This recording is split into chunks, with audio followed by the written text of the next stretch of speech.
Now at 5, a law to keep students from reading certain books has another day in courts. Why Texas wants to reinstate the ban and why some booksellers say the law is a burden. And rain is heading our way. All the timing for you and the updated severe weather risks coming up. And more hostages are being released, including an American. The push to extend the truce that's set to end tonight to get even more of them home.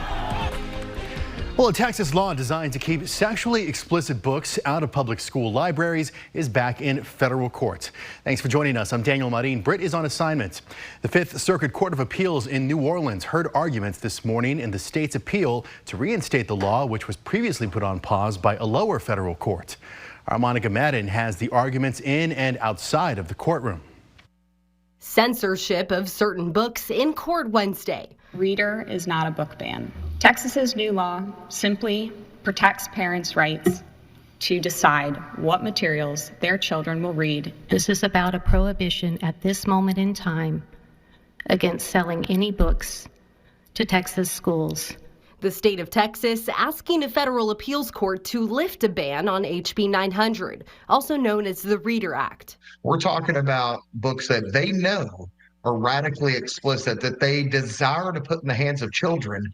The law requires booksellers to rate every book before it is sold to a public school, specifically identifying sexually explicit content. Book People, the state's largest independent bookstore, is leading the lawsuit. This is not our specialty. This is not what we do. What we do is we sell books. We're really just a middleman. Its CEO says that it's a high burden for booksellers to read each and every book to make subjective determinations. Really don't see a way for any of us to be able to comply with this law as written, not to mention just the amount of time it takes to read a book to be able to rate it.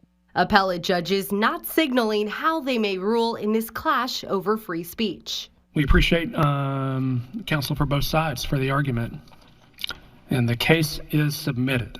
Monica Madden, KXAN News. And the law also requires parents to give written consent to schools if their child wants to read a book that was rated sexually relevant. Now, again, the Reader Act is currently non-enforceable pending the court's decision. Going in depth, a report by the American Library Association found a surge in book restrictions between January and August. The association's Office for Intellectual Freedom reported nearly 700 challenges to library materials or services. The group says most were books written by or about a person of color or a member of the LGBTQ+ community.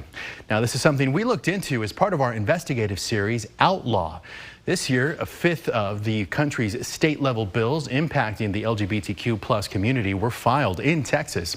That's according to a Human Rights Campaign analysis. Equality Texas tracked a record 141 such bills this year. That's up from just 12 in 2015.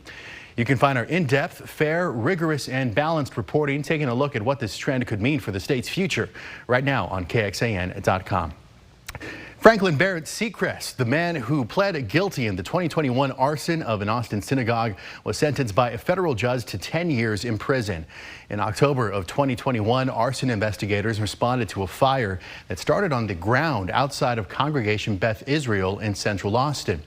According to the government's sentencing memorandum filed last week, normal sentencing guidelines call for a prison term of about 5 years, but prosecutors asked the judge to sentence Seacrest to 10 years in prison due to the, quote, tremendous damage they say Seacrest did with what they call his deep-seated hatred of persons of Jewish faith. The judge also recommended a mental health facility and that marshals put him on a suicide watch. Our Brianna Hollis is going to have more on this sentencing ahead on KXAN News at 6. First warning weather with meteorologist Sean Kelly. Happy Wednesday, everyone. 5:03 is the time, and another day here below average with temperatures nice and cool into the lower 60s.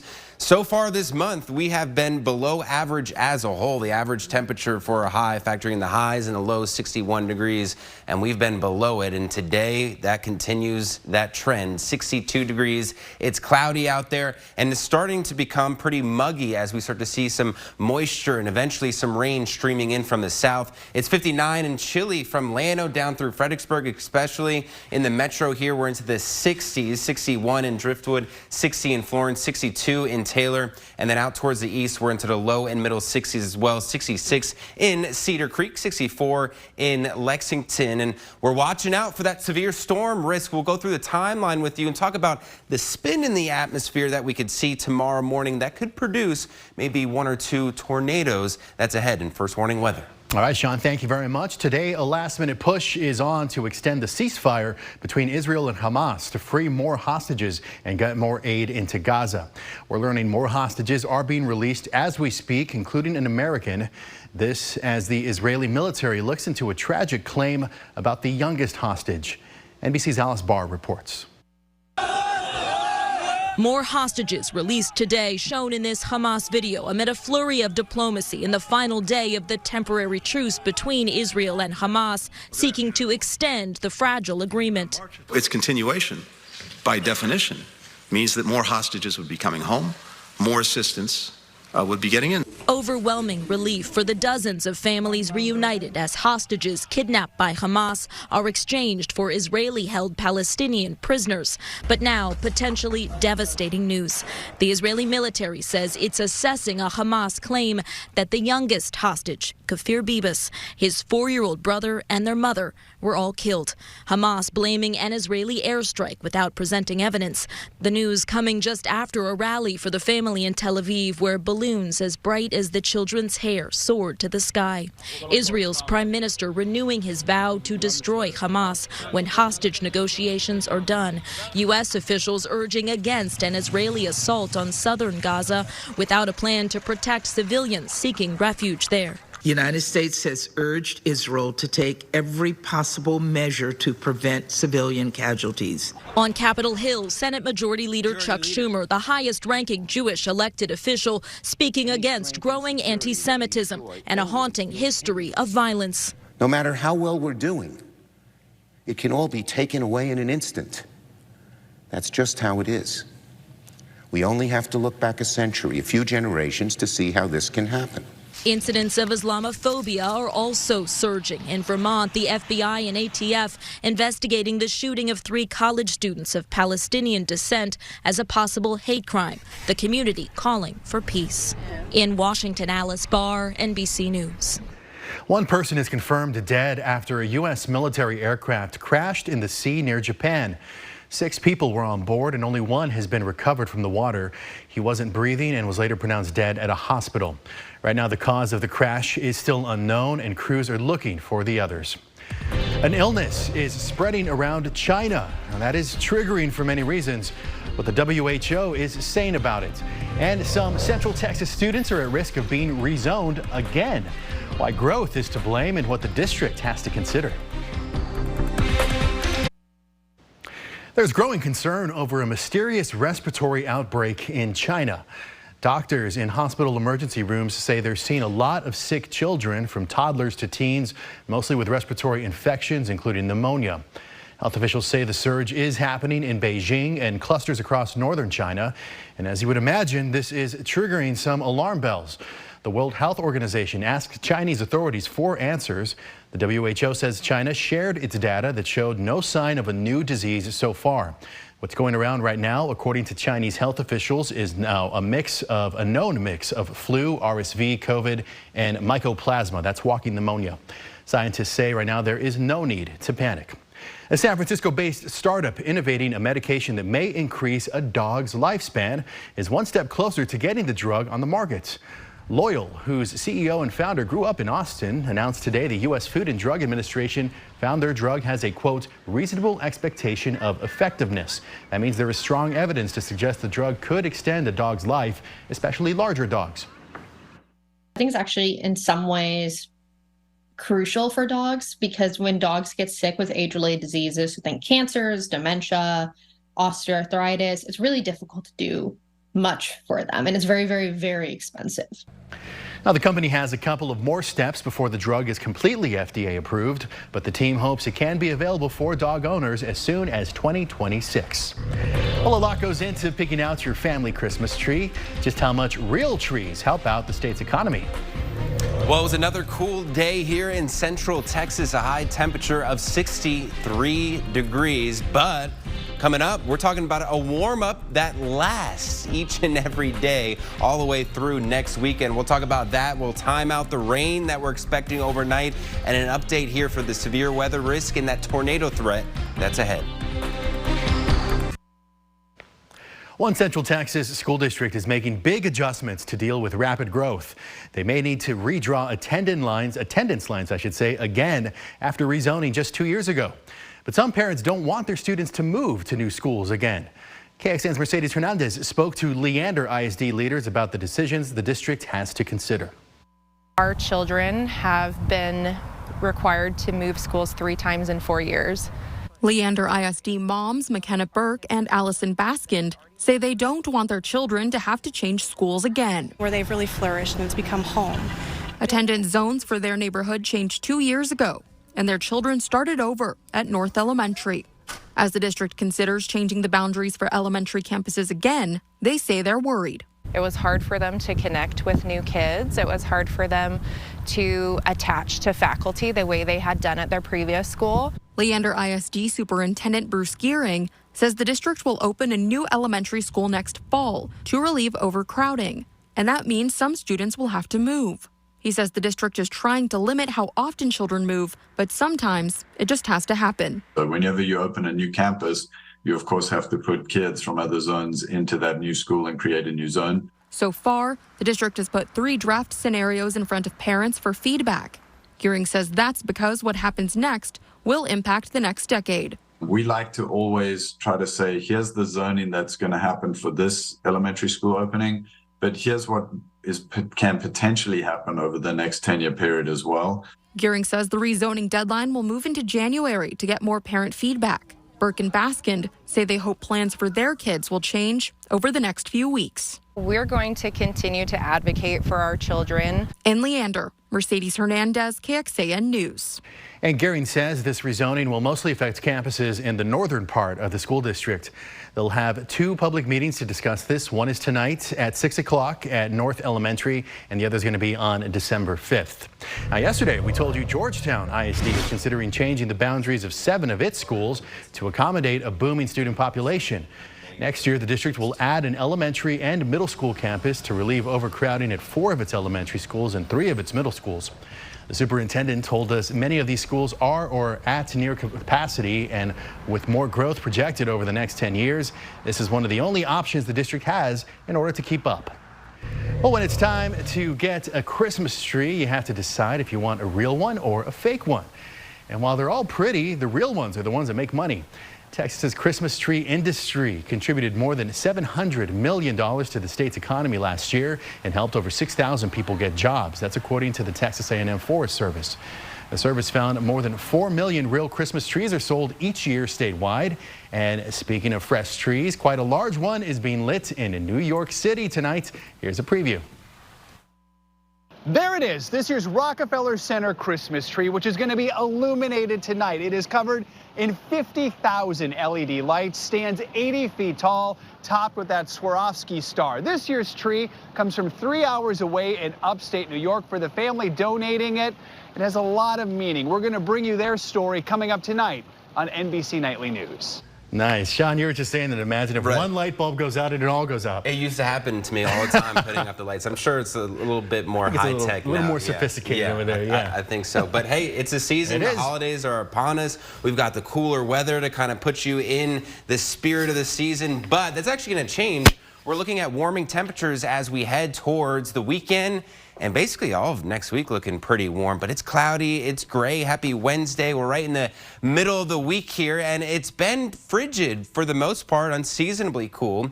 59 in Burnett, 55 in Fredericksburg, 58 in Mason, 55 in Blanco. Out towards the east, we're at 64 in Bastrop, 64 in LaGrange. And the winds have been pretty light for the most part, but look at this. Tomorrow, we've got a windy day ahead of us. And this is not even factoring in some of those stronger thunderstorms we could see in the first half of the day. This is just some plain old southerly winds pumping up the warmth and the temperatures here with some wind gusts near 30 miles per hour. So here it is. It is a low risk, but something we're watching out for. Could see a few isolated, strong to severe thunderstorms, mainly east of I-35. But even for us up and down the I-35 corridor, we need to be weather aware and watch out that if any thunderstorm does form, it may have the potential to briefly spin up into a weak tornado, and we're talking brief, maybe just a few minutes, but we need to watch out for that, especially in the little bit higher risk here, that slight risk at 2 to 5 for areas in yellow. That'll be Milam County, Lee County, and portions of Fayette County. I'll show you the timeline that we're looking at here in just a moment. For right now, we've got nothing going on, just the clouds moving in. The clouds continue to thicken. We continue to see the increase of humidity out there. I mean, it's been cloudy and gray all day from San Saba County all the way down through Fayette County, and we'll continue to see that through the overnight with some of that rain for the most part for the next few hours through midnight not reaching the ground. I think after midnight we start to see that fog start to build up. We start to see some of that light rain building from Hays County here into Travis County and then up towards the north and east. Look at this. 4:30 through 5:30, that's when I think we start to see a few scattered thunderstorms developing from I-35 on out towards the east. Then about 6:30, they start to build in intensity and even in coverage, and this is when we could maybe see a brief spin up. I mean, briefly as it pushes out towards the east. Notice the hill country, by the way, missing out, showing that thunderstorm activity continuing on through 7:30, 8:30 in the morning, even through as late as lunchtime. We'll have to watch out for that threat. I think, though, a lot of the models by lunch show the rain is out of here and even some sun starting to break out. 2, 3 o'clock guaranteeing you some sunshine and dry weather. So how much rain do we see? Well, if you get hit by a few thunderstorms, a few downpours, maybe over 1/4 of an inch. On average, though, we're talking about 1/10 of an inch of rain. That's looking most likely. Of course, there'll be maybe 1 or 2 isolated areas that pick up a little bit more than that with some lesser amounts out towards the hill country. You're only going to get really some mist and drizzle out there. So 56 degrees for a low overnight. That 60% chance of rain that arrives after midnight tonight. The intensity starts to pick up as we get towards that early morning commute, especially east of Austin along 77. 73 degrees, by the way. It's going to be a warm day. It'll be cloudy through about 2, 3 o'clock. Then we start to see some clearing, and it's going to be windy. Get ready for that. So make sure you're prepared. If you've got those Christmas lights up, make sure that they're really tied down. So even after the cold front moves in tomorrow evening into Friday morning, look at this. We're still dealing with warm weather. 71 degrees for high temperature. A spot shower on Saturday with a nice stretch of weather here early next week. All right, Sean, thank you very much. Well, tomorrow is the last day to nominate an inspiring Central Texas woman for our Remarkable Women contest. Look for this under the news tab at KXAN.com, or you can just point your phone's camera at the code on your screen. We're going to feature 4 finalists right here on KXAN, and then our local winner is going to travel to Los Angeles, where the national winner will be chosen. A new study shows more parents are giving their children a popular sleep aid, why doctors are concerned, and the suggestions to get to the root of the issue. Right now, we continue our reporting on child deaths linked to infant loungers. Tonight, the proposed new design changes meant to save lives. And finally, inflation relief at the gas pump. Just how low will prices go? Ahead on Nightly News. Well, new research from the University of Colorado Boulder shows more parents are using melatonin to help their children fall asleep, and it's concerning some doctors. The study of 1,000 parents shows more than 18% gave their kids ages 5 to 9 melatonin within 30 days of the study. For ages 10 to 13, that amount was even higher at about 19%, and 6% of kids under the age of 4 got it. That's up from a previous study 5 years ago in which only 1.3% of parents gave their kids melatonin. Now, doctors don't want children to become dependent on the sleep aid, and since melatonin is found over the counter, it's hard to really know how much of it you're getting. One doctor suggests instead of the pills, creating a more consistent schedule at night, maybe a warm bath, limiting screen time, and turning down the lights in the house. But he says there are some kids who may benefit from melatonin. That includes children within the autism spectrum, also ADHD, or with sleep disorders. And as always, just talk to your doctor if you have any concerns. Well, today, family and friends said their final goodbyes to former First Lady Rosalind Carter. A private funeral service was held at the Carter's home church in Plains, Georgia. Mrs. Carter died last week at the age of 96. Former President Carter, who's been in hospice care since February, attended the service. The Carters' children, grandchildren, and pastor shared moving eulogies about Rosalind's life, including her dedication to service and advocacy. Well, we're ringing in the holidays tonight on KXAN. You can watch Christmas in Rockefeller Center live at 7 o'clock, followed by Christmas in Graceland at 9 o'clock, and then we're back with more news at 10. Or you can join us an hour earlier for KXAN News at 9 over on CW Austin. Here's where to find us.